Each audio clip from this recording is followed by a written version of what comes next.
Groundhog Day, everybody.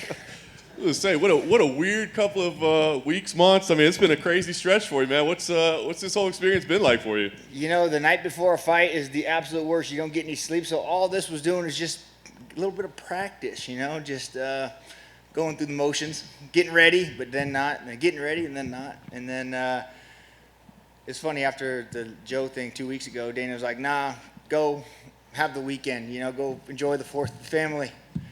So I go to the lake, start building a house, drinking a bunch of beer and eating barbecue, and then they call me like, hey. And I was like, oh, God. Well, it has to be at 70 because I'm beer bellied up now. And they're like, yeah, no problem. And so I'm like 168, cruising, being able to eat all week. The first time, it's crazy waking up. What's today? Thursday? Wednesday? And being able to like go eat dinners and enjoy fight week for once, so it's cool. I mean, you made a history of anybody, anytime, anywhere, but given the circumstances that you've had to endure lately, was there any thought crossing your mind of like, nah, I'm just gonna have to turn this one down? No, never, absolutely not. And when they offered it after the fight, I was like, yeah, of course. And then they told me go home. And then they called me again. They're like, well, will you take it again? I was like, oh, of course, I'll do it. Yeah, no problem. But it's weird training, like trying to peak and then pull back and then peak. It's been a weird. That part's been really strange, just trying to get the training in, because it's odd, but let's go. To you, I know a fight's kind of just a fight, but this is kind of cool, right? The all-time wins lead. I mean, that's pretty neat. No disrespect to Joe Lazon, but it seems like does that add something to you as well? Like, you guys are fighting for the all-time wins lead? Yeah, I mean, Joe would have been fun too. Jim's gonna be just as fun, And Jim's gonna bite down and come play, so it'll be fun. But this is kind of one of those fights where someone's must go, right? Yeah. I imagine you've been just poring over the footage from 2014, just watching the fight over and over, breaking it down frame by frame. Yeah, no, I haven't. I don't even know if I've only seen the highlight of it, and that's one thing I hate. Even like with the movies, I don't like watching myself. I don't like watching myself fight. Don't like watching myself on TV. I don't like watching interviews. Like, God, you look so stupid. Like, it's just strange for me. So, don't really watch fight tape of myself, but maybe I should. I mean, it's not too late in your career, right? There's a lot. You could change it up now, man. Yeah. Last thing for me, I guess. What does this fight mean to you? I mean, the days are winding down. The two veterans, two all-time leaders. I mean, what does this fight mean to you? Oh, man, this is, like, now in my career, you're talking about it's not too late to do that, but it's looking back, and we're legends, man. It's cool to be in that state. So to fight another guy in the same category, and we're setting more records, and yeah, my plan, I want to put records where people can't even touch. 50 fights under Zuffa. I want these young kids to be like, God, man, I'm just fighting to get 1 or 2 to keep my job, and he's got 50 of them. Like, to me, that's cool, to put statements down like that. So this is huge. This is legacy fighting, and that's what it's all about now. Cowboy, right here. When we were in Phoenix, it seemed like that fight was, meant so much to you. You were very emotional at media day and everything like that. Was that one of the biggest disappointments, just that you were so ready to fight in front of your son and had that moment happen and then it got taken away from you? Yeah, but it didn't get taken away. It's here now. They're here, and they're here. The boys are here. We flew them in Monday. We got rented a house with a pool, so they're at home swimming right now, and they're ready, and they went to both fights and kind of sat there and understanding what's going on, I think, in their 4-year-old minds. I don't know. I can't, but they'll be here Saturday. So the emotions and the feeling and excitement to walk out and have the place go crazy will still be there, So the feelings, and it's all still there. Yeah, so it just felt like that particular moment meant so much to you, but yeah, what makes no difference now that it's happening now. Yeah, no, you just got me emotional that day. I think it was the dehydration and lack of food, maybe. Perfect, thank you. Cowboy over here, right here, center. With this fight being at 170 and the fact that you fought at 170 before, how much of an advantage is that for you, do you believe? Because Miller, I don't believe, has fought at welterweight before. Well, I called Miller when they offered me the fight. I think it was last Saturday, and I said, yeah, buddy, now you can eat. And he's like, hell yeah. I said, I'm not going to be big. I'm 168 right now, 169. Like, that's kind of just where I float around. And he's like, yeah, same here. I'm actually eating to gain weight. I was like, cool. So I'm sure he's eating and happy and loving it. So, yeah, I don't think he's going to come in there big. Neither do I. You know, fighting the big 70-pounders, the guys that are cutting from 290, it's tough, man. They hit hard. They're big and strong. So we're both just kind of 55ers. It would have been our natural weight. I think that if we would have weighed in and came back, we'd be right around the same weight we're going to fight at anyway. So I'm sure he's stoked, and just an easier week.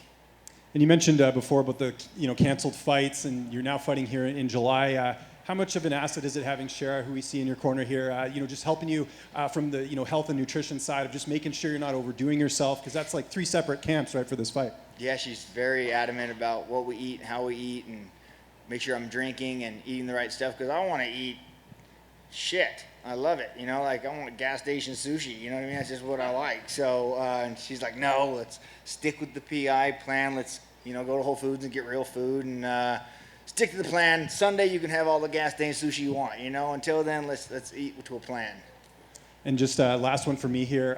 What does it mean to be a part of this, big card? Like, again, it's I know it's not ideal with having the fights moved around, but to be a part of this card with 2 title fights, and now you're on this card, how special is that for you at this point in your career? Yeah, when Dana called me, he's like, I would love for you to be on ABC. I was like, yeah, of course. Dana, listen, I just want to fight in front of a live crowd. You put me the first fight, the last fight, the middle fight, I don't care where on the card I fight. The people watching at home, it's cool, but the people watching in the crowd, that's what I like, the energy and the roar of the thunder. It's a different thing. So where I am on the card and the ABC, that's awesome. I don't mind doing that at all. So, but fighting, I was just looking at the roster the other day, like, wow, he's fighting. There's a lot of, it's a big one, International Fight Week and giant card, million eyes. So my kind of party. Thanks for the time. Cowboy, is it funny that you're at the stage of your career now where you can text and call all of your opponents as soon as you get signed to fight them? Yeah. I mean, and most of the guys I call and text are cool anyways, So yeah, but I was like, just hit him up like, what's up? He's like, hell yeah, it looks like we're going to dance. I said, let's go. He said, so. But yes, it is cool to be friends and friendly with everybody. So I enjoy it. I'd rather be on that relationship and then go in there and do work than the other way. I guess if I hated him, I could still just send him little middle finger emojis every day just to get at him. But are you planning on after the last couple of times you're going to text him on fight day and be like, you are okay? Yeah, right? I should call him like, everything good? I'm good. You good? Cowboy back here. Thank you, sir. What have you made of Jim's recent run? 2 finishes in a row against a couple of up-and-comers. The guy's still doing the damn thing all these years later. What have you made of his resurgence, if you will? God, that would mean I had to watch fights, so I have no idea, to be honest. I apologize to Jim. I just have no idea. But good for him. I'm glad. That's awesome. I have so much shit going on in my life that following other people, what they're doing, I don't focus on any of that. You want to hit that magic number of 5-0. That's the number. That's the one you keep mentioning. So I'm curious, if we get to that point and the phone rings after 49 and the UFC calls you and says, hey, this is number 50. You get to fight whoever you want. Who's that going to be? Oh, I thought you were going to ask me if they call me for 51, and I'm going to say, all right, I'll be there. Probably. Oh, I don't care. It doesn't matter.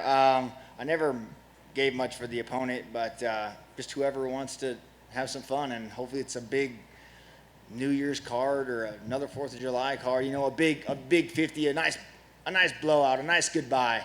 And but the opponent, whoever wants to bite down and have some fun. Is that 5-0, is that like the last accomplishment that you have? Is that the last box essentially that you need to check, or is there something else you feel that you haven't done at this point, which is kind of weird to even ask or think about? Yeah, it's kind of weird to ask and think about, but 50 is a pretty solid number for me, and it's fun now not fighting for anybody but myself. Like, I don't have to worry about anything. I don't have to go out there and try and, this one's for you, Grandpa, this one's for you. I want to show my submission game's good. Like, man, how about Cowboy, you just go get 50 because, goddamn it, you want 50, So that's kind of where I am in my life now. Hey, Cowboy back here.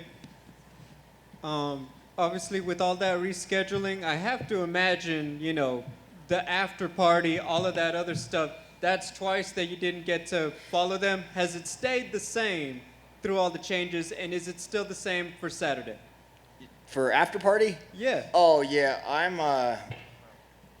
I think people think I'm like an alcoholic and I like to party and drink. I think I put the wrong impression out there. My after fight Saturday night is go get something to eat and go to bed. That's usually, all my friends are always like, where's the party? I said, "My fuck, I don't know where you're going, but I'm going to bed." So, yeah, there's not really an after party. Sunday, I'll drive home. Monday, I'll go back to the lake and I'll be at the lake. So that's kind of my after party is the lake. And nope, I went to the lake after the last one, so nothing changed. So, but as far as going out and partying and chasing women, I got a mama at home and I got 2 boys that want to go swimming. So we'll probably just go do that. When you first had your son, everything was, you talked about the new motivation and everything else. Is the motivation any different fighting, knowing you have 2 kids as opposed to 1? I got 3 now. I got 1 on the way.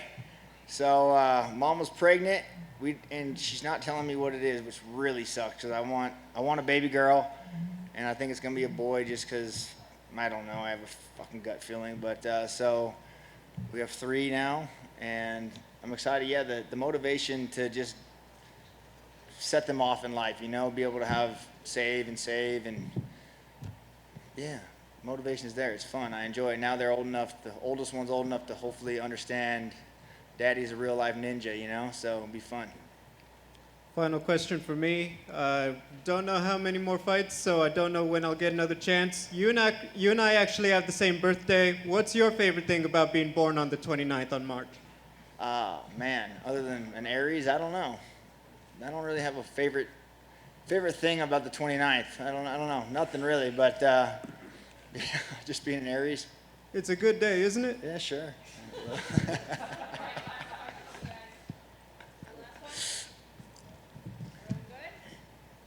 We got him. Hell yeah. Thank you, guys.